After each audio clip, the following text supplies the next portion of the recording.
We think of ancient religion as private conviction, an inner world of faith. But for most ancient communities, religion was also public, ritualized, regulated, and political. Today we'll ask a simple question. When priests staged a sacrifice, were the gods being served or the city? Did ancient people even believe in their gods the way we imagine?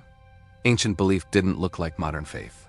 In many ancient societies, religion was less about personal, inner conviction and more about the correct performance of public rituals, a concept that feels alien to many modern frameworks of faith.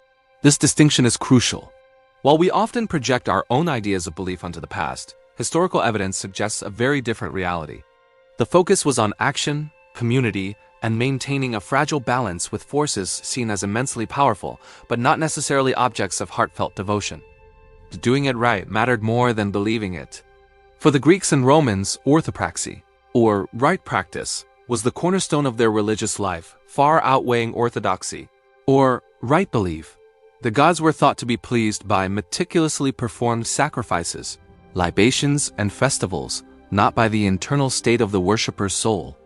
As long as the rites were carried out according to ancestral tradition, the transaction was considered valid. This practical approach meant that a person's private doubts were largely irrelevant, provided they fulfilled their public religious duties. Worship was a public responsibility. Participating in state-sponsored rituals was not a private spiritual choice but an essential part of being a citizen. In cities like Athens or Rome, major religious festivals were civic events, funded by the state and attended by the populace as a collective. Neglecting these duties was seen not as a personal failing, but as an act that could endanger the entire community by angering the gods and disrupting the cosmic order. Religion and civic identity were inextricably linked. Ancient worship worked like a deal. The relationship between mortals and gods was often transactional, functioning like a contract. People made offerings, sacrifices, prayers, or votive gifts with the explicit expectation of receiving tangible returns. A farmer might sacrifice a pig for a good harvest. A general might promise a new temple for a victory in battle, and a sick individual might offer a prayer for health. This system, known as do ut day, I give so that you might give, was about securing divine favor for worldly benefits, not achieving spiritual salvation. Religion doubled as mass spectacle. The great religious festivals of the ancient world were as much about political theater as they were about devotion. Events like the Panathenaic procession in Athens or the Ludi in Rome were massive public spectacles that reinforced civic unity, displayed the state's power, and reminded everyone of the existing social hierarchy. The pomp and circumstance, the parades of officials, and the grand sacrifices served to bind the community together under the watchful eyes of both the gods and the ruling elite. Priests didn't preach sermons. The role of a priest in most ancient cults was fundamentally different from that of a modern cleric. Ancient priests were primarily ritual specialists, responsible for performing sacrifices and maintaining sacred spaces. They were not moral teachers, theologians, or spiritual counselors. Their authority came from their knowledge of correct procedure, not from any claim to divine inspiration or ethical wisdom. Questions of morality and the nature of the divine were more often explored by philosophers, not priests. Philosophers questioned what priests performed. While the general populace participated in state religion, a small but influential group of thinkers openly critiqued traditional mythology. Philosophers like Plato and Xenophanes criticized the anthropomorphic gods of Homer, who they saw as behaving immorally and unworthily of true divinity. Yet, this intellectual skepticism rarely led to a complete break from tradition. Even Socrates, famously accused of impiety, insisted he had always participated in the public sacrifices of his city. Religion lived at home, not just in temples. While large public temples dominated the urban landscape, a significant portion of religious life took place within the private household. Families maintained small shrines, known as luraria, in Roman homes dedicated to household gods, ancestral spirits, and other protective deities.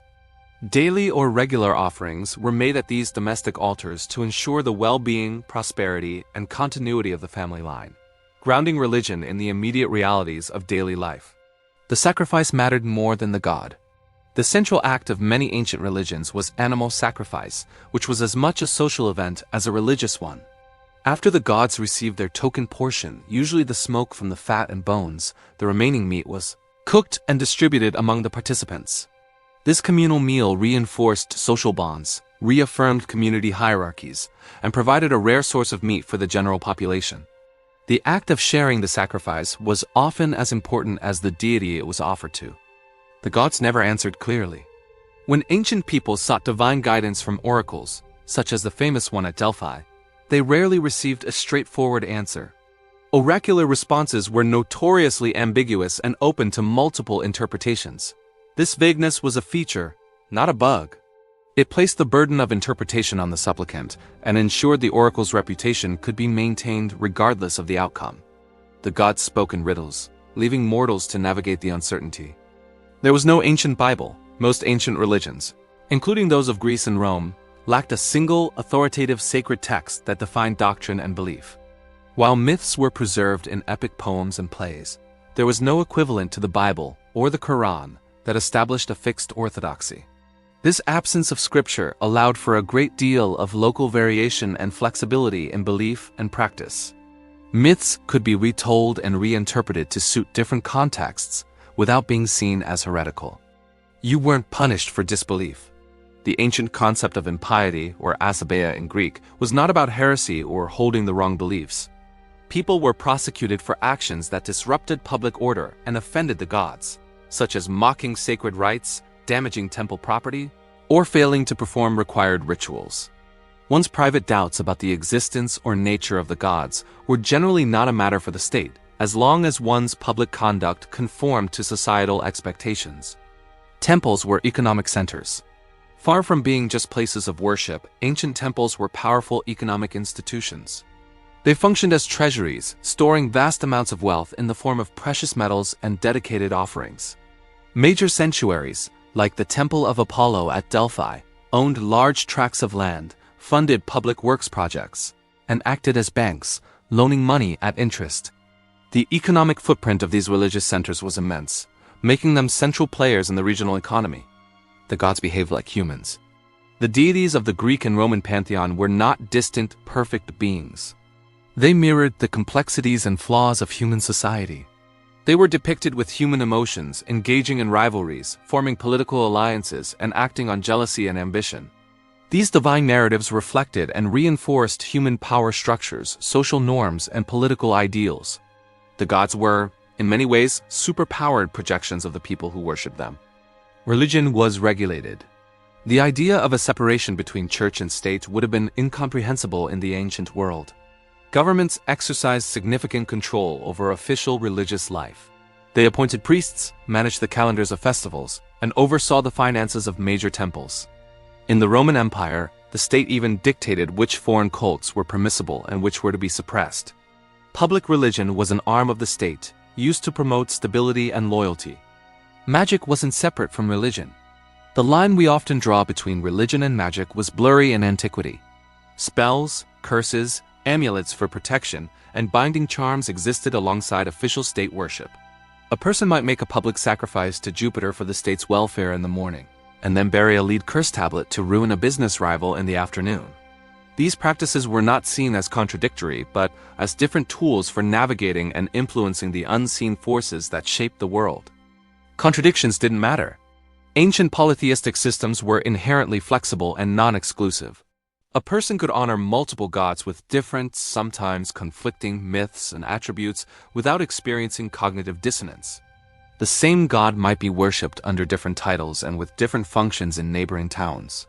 This adaptability allowed ancient religions to absorb new deities and syncretize with foreign cults, creating a rich but often inconsistent tapestry of belief. Ancient religion didn't recruit. The concept of conversion, central to many modern religions, was largely absent in antiquity. Most ancient religions were ethnic or civic, tied to a specific place, people, or city. You were born a worshiper of the gods of Athens or Rome. You didn't typically choose it. Because these religions were not based on exclusive belief systems, there was no missionary impulse to spread their faith to outsiders or convince others that their gods were the only true ones. No heaven, no hell. For the most part, ancient religions focused on the here and now, not on a detailed system of eternal reward or punishment. The afterlife was generally conceived as a shadowy, dreary realm for all but a few mythical heroes. The purpose of religion was to secure a good life on earth, health, prosperity, and a respected place in the community, not to gain entry into a blissful paradise or avoid eternal damnation. Religion was something you did. Ultimately, religion in antiquity functioned more as a form of public performance than a system of private belief. It was a set of actions, rituals, and social obligations that bound communities together and structured their relationship with the divine and with each other. While individual beliefs certainly existed, the emphasis was overwhelmingly on participation. In the ancient world, faith was an act. Belief in antiquity was not a single thing. It was performance and piety, law and lament, fraud and heartfelt devotion. Understanding religion as practice, as something people did, not simply something they privately felt, gives us a clearer picture of the ancient world. If you like history that follows evidence over spectacle, subscribe and join the next investigation.